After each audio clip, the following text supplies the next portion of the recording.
Bonjour à tous, Louis de l'équipe BlueJag et dans cette première vidéo, l'objectif ce sera le paramétrage des commandes, disons le minimum dont vous avez besoin pour pouvoir faire un tour de circuit avec votre P51 ou TF51. Alors le mieux pour ça, en sachant que vous pouvez avoir accès à vos commandes via les options en haut, onglet commandes, et là, vous allez bien chercher le bon avion, c'est-à-dire TF51D Simu, et non pas le simplifié. Voilà, et là vous aurez accès à toutes les commandes. Mais le plus simple, selon moi, c'est de lancer directement un vol. Donc vous allez dans Action immédiate, vous choisissez le TF51, la map Caucase par défaut, c'est celle-là, et vous choisissez le vol libre. Parce que vous aurez accès aux options de commande directement en faisant échappe, vous aurez accès à ce menu. Ça permet d'assigner une commande et de tester de suite en vol si tout fonctionne comme il faut. Donc voilà, on y est.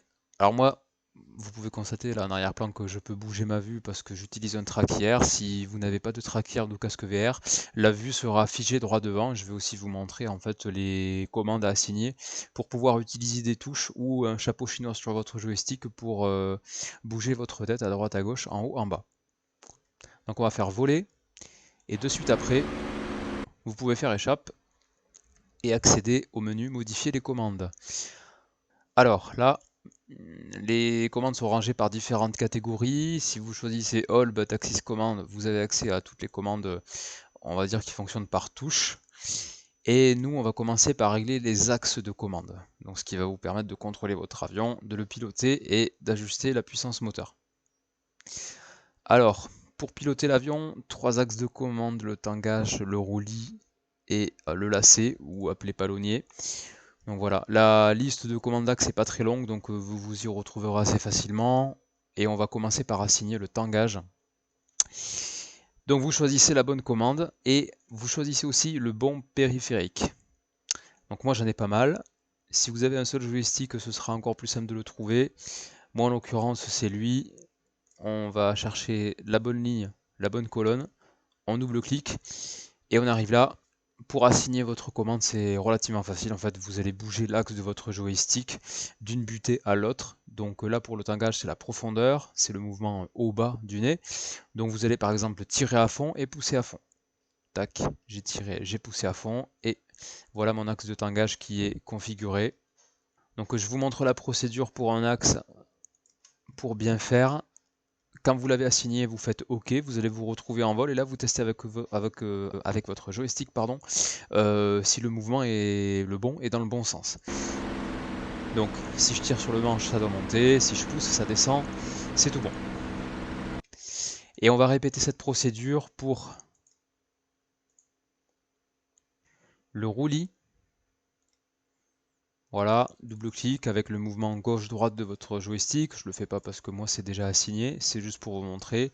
Le palonnier pareil, alors moi c'est un autre périphérique parce que j'ai un palonnier séparé. Sinon, si vous avez qu'un joystick, normalement tous les joysticks ont un axe de torsion du manche, donc vous pouvez éventuellement l'assigner ici. Voilà. Ce qui est sûr, c'est qu'avec le P51, vous aurez un petit peu besoin de cet axe pour faire des mises en virage propres. On tâchera d'y revenir dans une autre vidéo. Ensuite, ça c'est les 3 axes pour piloter votre avion et pour ajuster votre puissance, ce sera la manette des gaz. Donc pareil, double-clic avec le bon périphérique, si vous avez une manette de gaz séparée ou pas. Et tiens, je vais vous montrer aussi une petite subtilité. Manette des gaz, hop, hop, voilà. Très important à vérifier, votre manette des gaz dans le P51, elle est ici. Donc vérifiez bien que si vous ramenez la manette en arrière, dans l'avion, la manette aille aussi en arrière. Là, c'est l'inverse. Donc, c'est pas un problème. Il faut pas forcément réassigner la commande. Pour ça, il y a une fonction, quelque chose à cocher qui vous permet d'inverser l'axe. Donc, je vous montre, vous resélectionnez la commande que vous venez d'assigner. Vous faites clic droit, réglage axe, combinaison. Et en fait, là, vous cliquez sur inverser. Et maintenant, on va vérifier. Donc là, je vais pousser ma manette de gaz physique en avant. Et normalement, dans le jeu, elle doit aussi aller en avant. Voilà, on est bon. Ensuite, l'autre commande à assigner, ça va être les tours minutes. Parce qu'avec cette grosse manette, on ajuste la puissance du moteur. Et avec la petite, juste en dessous où il y a un P, on va ajuster les tours minutes. Je vous montre la commande, c'est régime moteur à réglage. Voilà, moi j'ai déjà mon axe d'assigner. Donc voilà, c'est exactement la même procédure que pour la manette des gaz. Si vous n'avez pas assez d'axes avec votre joystick, vous inquiétez pas, vous pouvez assigner par des touches. C'est pas du tout un problème. D'ailleurs, je vous montre comment procéder s'il le faut. Donc la commande s'appelle régime moteur. Vous pouvez aller dans recherche, c'est tout en haut là. Vous tapez régime et vous retrouvez la commande augmenter et réduire. Voilà. Sinon, l'autre technique, c'est d'aller dans la liste où il y a toutes les commandes et d'aller chercher directement par ordre alphabétique les bonnes commandes. Voilà, l'une ou l'autre solution, c'est pareil. Et ça fait que, voilà, moi avec mon axe, je le contrôle comme ça, et là je suis pleine puissance, les deux manettes à fond en avant. Ensuite,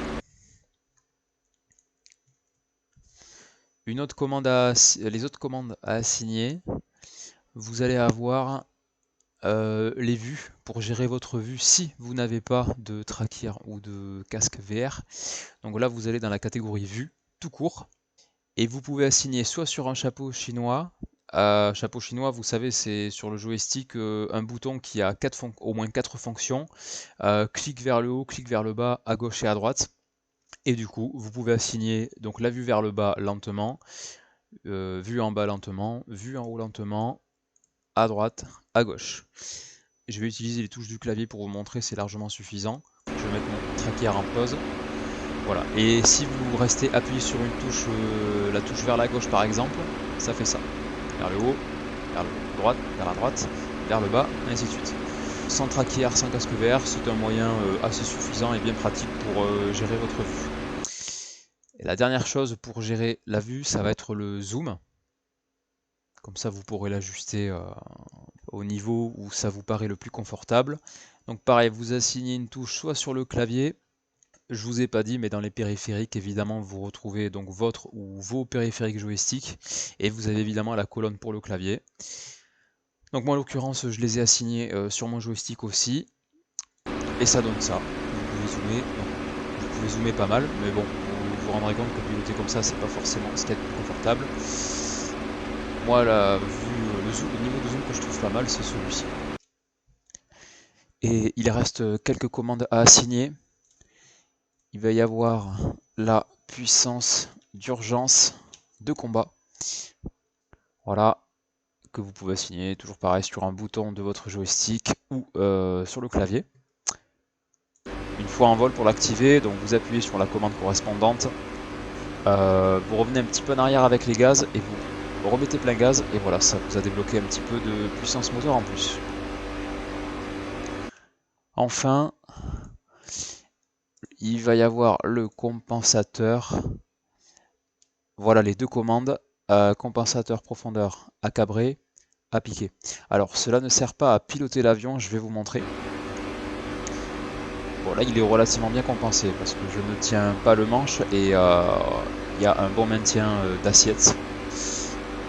Cela dit, ce qui peut se passer, c'est que voilà, je l'ai volontairement déréglé, là l'avion pique tout seul. Donc si vous voulez le régler pour qu'il vole droit sans avoir à tirer en permanence sur le manche, voilà, je l'ai remis en palier en agissant sur le manche. Si je lâche, ça descend. Vous restez appuyé sur le compensateur là à cabrer, c'est-à-dire pour relever le nez, et regardez ce que ça fait. Hop. Voilà, je suis resté appuyé et ça a stabilisé.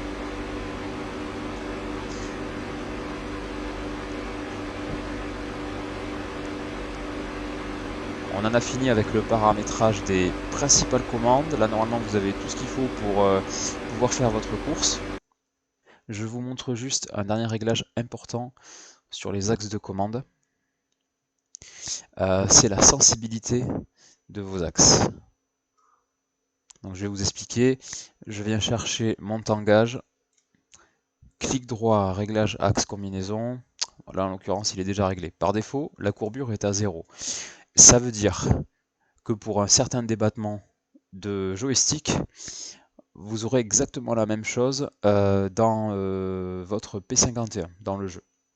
Ce qui se passe, c'est que aux alentours du neutre, vous allez avoir une grosse sensibilité, un avion très réactif, autrement dit, ça va être dur d'avoir un pilotage précis. Idem pour les autres axes de commande. Donc, ce que je vous suggère vivement de faire, c'est de mettre au moins 25.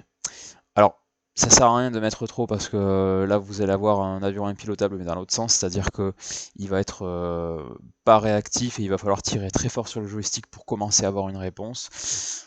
Donc, un bon réglage, un bon compromis, c'est 25 ou 30. À vous de voir ce que vous préférez. Vous réglez ça pour la profondeur. Pour le palonnier, idem.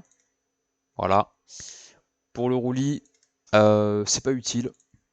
Pas forcément. Pourquoi? Parce que le taux de roulis du P51 est relativement lent. Donc ça vous serez moins gêné en termes de précision de pilotage. Donc là on en a terminé avec le paramétrage de toutes les commandes. Maintenant vous pouvez faire OK et utiliser cette petite mission en vol libre pour découvrir l'avion, voir comment il réagit, tester ses limites, etc., etc. Et on se retrouve dans le prochain tuto.